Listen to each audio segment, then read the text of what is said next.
नमस्कार दोस्तों, आज हम बात करेंगे वर्ल्ड वॉर वन के विषय में। वर्ल्ड वॉर वन को ग्लोबल वॉर और ग्रेट वॉर भी कहा जाता है। ग्लोबल वॉर इसलिए क्योंकि ऐसा कोई देश नहीं था जो इसमें सम्मिलित नहीं हुआ। लगभग देश सारे ही देश सम्मिलित थे इसमें। अगर इसके टाइम पीरियड की बात करें तो ये 28 जुलाई 1914 से लेके 11 नवंबर 1918 के बीच में होगा। और एक चीज और, इसको the end of all war भी कहा जाता है, क्योंकि इतना बड़ा कोई वॉर नहीं था और ये ऐसी लड़ाई थी जो सारे वॉर को खत्म कर देगी। लेकिन ऐसा हुआ नहीं और तुरंत बाद ही सेकेंड वर्ल्ड वॉर भी हो गया। तो स्टार्ट कर लेते हैं आज का टॉपिक वर्ल्ड वॉर वन।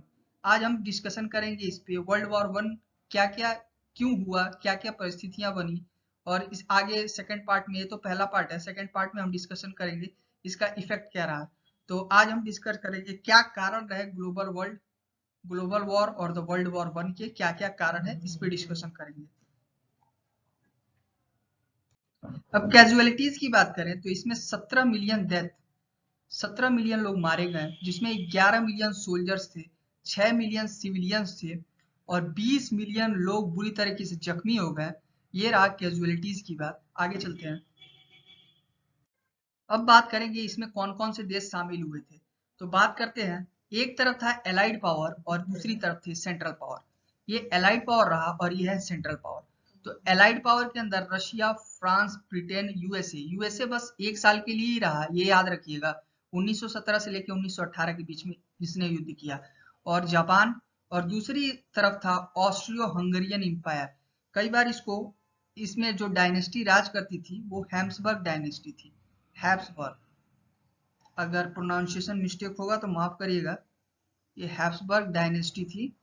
और ऑटोमन एम्पायर जो आज का मॉडर्न डे टर्की है, इसको उस टाइम पे ऑटोमन एम्पायर बोलते थे, तो मॉडर्न डे टर्की।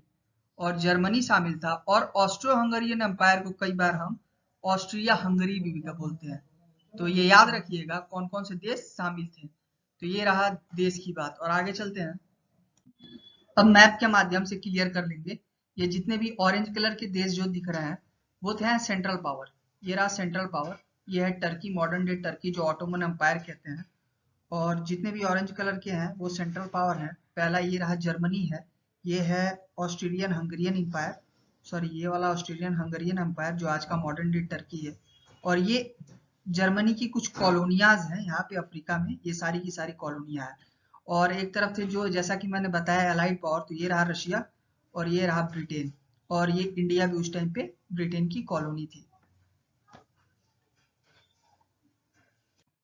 अब बात करेंगे सबसे जरूरी मुख्य बात जिसके लिए टॉपिक स्टार्ट हुआ है, क्या क्या कारण रहे थे वर्ल्ड वॉर वन के। तो सबसे पहला कारण जो डिवाइड किया है मैंने वो था मिलिट्रिज्म। सेकंड अलायंस सिस्टम, गुपचुप समझौते कर लिए गए थे कई देशों के द्वारा।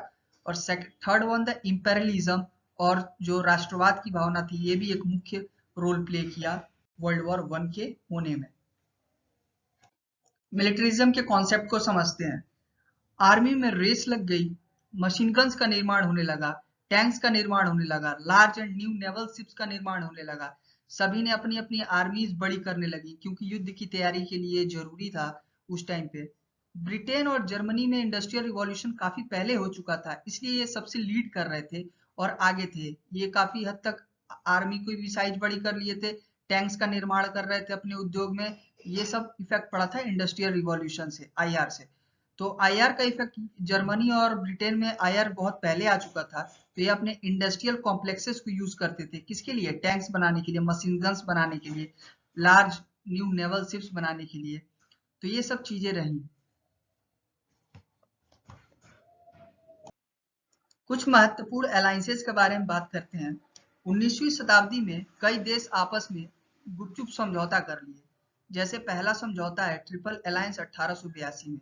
कौन कौन देश शामिल थे? जैसा कि नाम से ही पता चल रहा है, ट्रिपल यानी तीन देश। तो जर्मनी, ऑस्ट्रेलिया हंगरी एम्पायर और द इटली, ये तीन देश इसमें शामिल थे। 1907 में ट्रिपल इंटांट हुआ जिसमें फ्रांस, ब्रिटेन और रशिया थे। पहले इसका नाम था इंटांट कोडियाल। तो इंटांट कोडियाल में फ्रांस और ब्रिटेन थे, बाद में रशिया जब जुड़ा तो ट्रिपल इंटांट हो गया। ठीक है, ये याद रखिएगा, रशिया बाद में जुड़ा तब जाके ये बना ट्रिपल इंटांट। अब मैप से समझने की कोशिश करेंगे।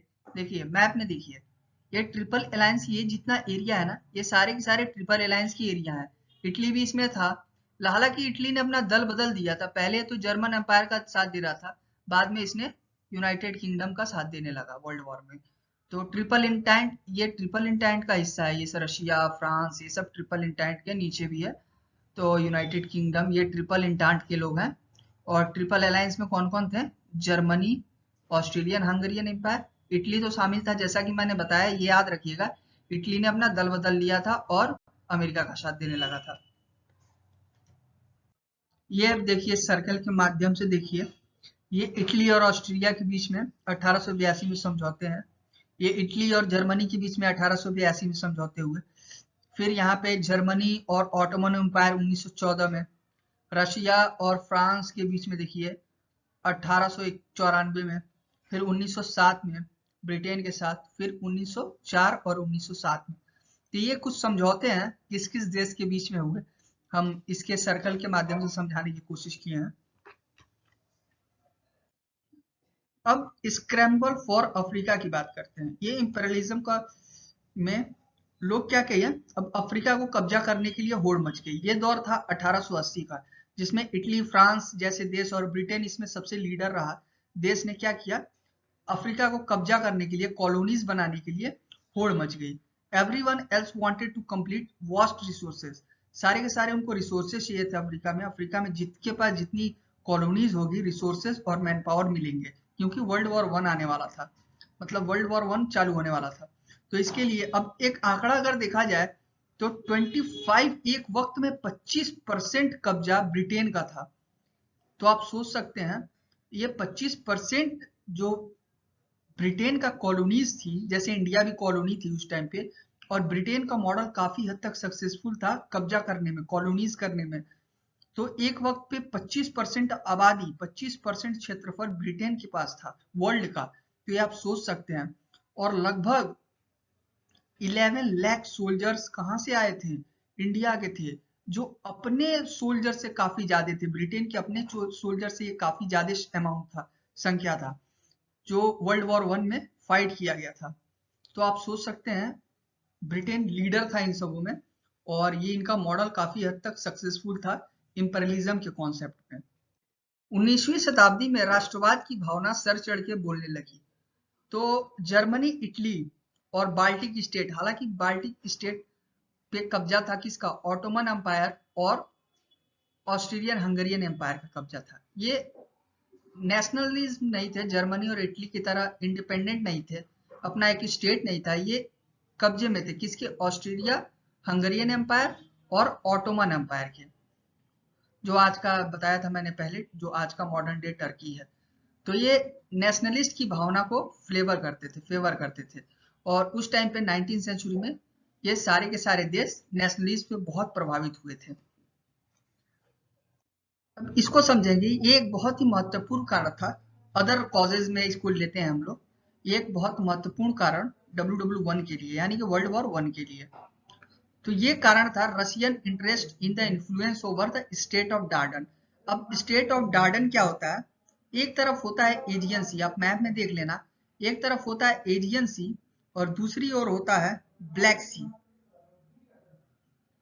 ब्लैक सी, और बीच में है modern day Turkey, Ottoman Empire, और बीच का ये जो रास्ता निकलता है इसी को कहते हैं स्टेट ऑफ डार्डियन। तो ये रूट काफी अहम था ट्रेडिंग के लिए, इस वजह से रसिया का इस पे बहुत ही ज्यादा इंटरेस्ट था। तो ये भी एक कारण बना किसका? वर्ल्ड वॉर 1 के होने का। यहाँ पे आप समझ सकते हैं, देखिए अब जैसे मैप मैंने पिछले मैप बना के बताया, ये मैप से आप समझिए। यहाँ पे ये रहा एजियन सी, ये रहा ब्लैक सी और ये रहा टर्की, और बीच का जो ये रास्ता निकलता है ट्रेडिंग के लिए, जो सी रूट्स बोलते हैं इसको, ये रशिया के इस पे बहुत ज्यादा इन्फ्लुएंस था, बहुत ज्यादा इंटरेस्ट था इस रूट के लिए, क्योंकि ये ट्रेडिंग पर्पज से काफी ज्यादा इंपॉर्टेंट था और इस पे लगभग सभी देशों की निगाहें थी। तो रशिया का इंटरेस्ट काफी ज्यादा था, एक ये कारण रहा वर्ल्ड वॉर 1 के होने का।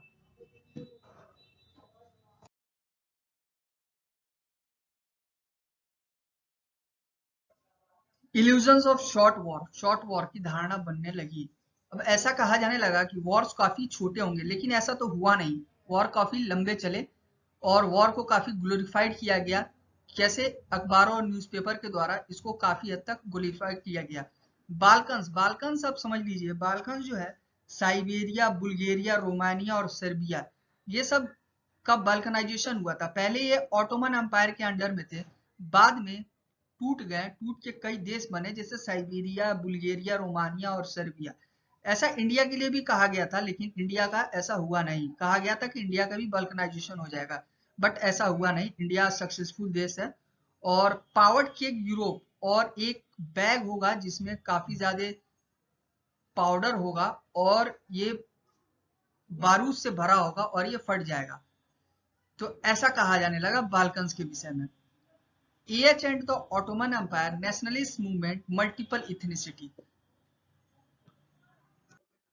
कुछ देश के बारे में जान लेते हैं जिसका बाल्कनाइजेशन हुआ है, जैसे साइबेरिया, बुल्गारिया, टर्की, ये सब, बोस्निया एंड क्रोटोनिया, ये सब के बल्कनाइजेशन हुआ है। पहले ये सारे के सारे ऑटोमन एम्पायर में आते थे। तो इस मैप के जरिए आप समझ लीजिएगा। उसी पाउडर बैग से रिलेटेड एक घटना हुई, जो आर्चुनन फ्रेंच के नाम के व्यक्ति को गोली मार दी गई, जो अपने वाइफ के साथ हंगरी से आए थे। और बोस्निया नेशनलिस्ट ग्रेविलो प्रिंसेस नाम के आदमी ने मारा था इन्हें। और एक और मेंबर का भी नाम था इसको, ब्लैक हैंड, याद रखिएगा। इसने 28 जून 1914 को, ये कहा जाता है कि इनके मर्डर में शामिल थे लोग। Event leading to the war, जुलाई क्राइसिस के नाम से भी इसको जाना जाता है। तो बात करेंगे, ऑस्ट्रिया ने हंगरी को अल्टीमेटम दिया, और ये अल्टीमेटम काफी ह्यूमिलेटिंग था। उन्होंने कहा, सर्बिया आप अपना हथियार डाल दीजिए और अपने देश पे हमारा कब्जा होगा। तो भला किसी युद्ध के साइबेरिया कैसे दे सकता था। और इनका, ऑस्ट्रिया हंगरी का काफी ह्यूमिलेटिंग नेचर था सर्बिया के खिलाफ। तो अब रशिया भी तो मौका खोज ही रहा था कि इसमें कैसे कूदे वो। तो रशिया ने क्या किया, साल्विक सर्बिया, साल्विक सर्बिया एक इथनिसिटी है जिसमें रशिया और साइबेरिया के लोग एक ही जैसे इथनिसिटी के रहते थे। और रशिया ने बोला, आप तो, साइबेरिया ने बोला कि आप तो हमारे भाई बंधु हैं। तो रशिया ने इंटरफेयर करना चालू कर दिया, और ये ऑस्ट्रेलिया हंगरी के खिलाफ रशिया ने जंग छेड़ दिया। फिर जर्मनी भी कूदा। जर्मनी ने एक ब्लैंक चेक दिया ऑस्ट्रेलियन हंगरियन एम्पायर को, यानी जर्मनी अब सपोर्ट करने लगा ऑस्ट्रेलियन हंगरियन एम्पायर को। यह 1880 के ट्रीटी की वजह से ऐसा हुआ, ठीक है। फिर ऑस्ट्रेलियन हंगरी और जर्मनी ने क्या किया, वॉर डिक्लेयर कर दिया सर्बिया पे। ऑस्ट्रेलियन हंगरी और जर्मनी दोनों ने मिलकर सर्बिया पे वॉर डिक्लेयर किया। और सर्बिया की तरफ से कौन आ गया था, रशिया आ गया था। रशिया ने, जैसे पहले सेकंड में मैंने बताया, रशिया तो मौका ही ढूंढ रहा था। और फिर Russia declares Wars on the Germany, Germany पे रशिया ने वॉर छेड़ दिया। और फिर फ्रांस ने वॉर छेड़ दिया किसके अगेंस्ट में, जर्मनी के अगेंस्ट में। अब पहला पॉइंट देखिएगा, Germany arm march into the Belgium in route of France. Germany ने क्या किया, मार्च कर दिया बेल्जियम रूट पे, फ्रांस पे। ब्रिटेन वॉर डिक्लेयर कर दिया था जर्मनी पे। जर्मनी ने इनिशियली सक्सेस प्राप्त की इन फ्रांस में, great success against the Russian armies on the eastern front. अब Ottoman empire attacks Russia, Russia पे अटैक कर दिया ऑटोमन एम्पायर ने। किस लिए, स्विच कैनल को कैप्चर करने के लिए। स्विच कैनल क्या है, Suez Canal British link to India, यानी ब्रिटिश ट्रेड रूट था इंडिया जाने के लिए। यानी ये काफी इंपॉर्टेंट ट्रेडिंग रूट था ब्रिटेन के लिए। ये तो ट्रेंच है, गड्ढे होते थे, आर्मी लोग यहाँ पे रह के फाइट करते थे, गोला बारूद या फिर गन्स चलाते थे। ये छुपने की जगह ऐसा समझ सकते हैं। अब फ्रांस जर्मनी फ्रंट हो गए ना, ट्रेंच की बात किया, तो ट्रेंच में अब देख सकते हैं वो गड्ढा जो वर्ल्ड वॉर 1 में यूज किया जाता है और आज भी यूज किया जाता है अगर कहीं कहीं युद्ध हो रहा हो। तो ये काफी छुपने की जगह थी ट्रेंच। तो France Germany front settlement for the 3 years, एक ट्रीटी साइन हुई जिसमें 3 ईयर का सेटलमेंट किया गया। Trenches dug to protect from the artillery shelling, जो सेलिंग्स आती थी, जो गोला बारूद अपोजिशन से आती थी, उससे बचने के लिए ट्रेंच का यूज किया जा सकता था। जैसे मैंने बताया गड्ढे का जो पिछले फिगर में यूज किया गया था। तो वो गड्ढा किसे प्रोटेक्ट करता था, आर्टरी सेलिंग से प्रोटेक्ट करता था, गोला बारूद से। काफी खराब कंडीशन थी, हेल्थ इश्यूज तो काफी ज्यादा हो गए थे। Huge number of casualty for the small gains, someone's, एक एक दिन में 80-80 हजार लोग मारे गए थे। ये एक दिन के मरने में सबसे ज्यादा अब तक का वर्ल्ड रिकॉर्ड है, इतना ज्यादा लोग कभी नहीं मरे थे। तो एक एक दिन में 80 हजार लोग मरे गए थे। अब इसको ग्लोबल वॉर क्यों कहा जाता है?